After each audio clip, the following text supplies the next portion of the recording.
The purpose of this video is to demonstrate how to use this fiberless unit alignment tool that I just designed for the XL Power Specter 700 helicopter.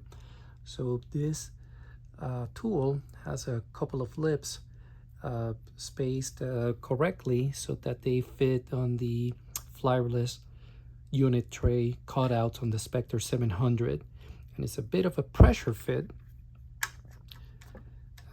So that's how it fits. Actually, I will fit it on the right side of the helicopter to demonstrate how to use it. Oops, here we go.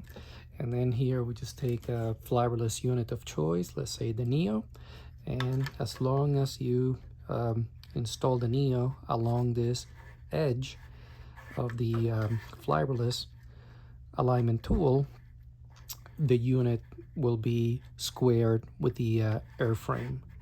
I will post this a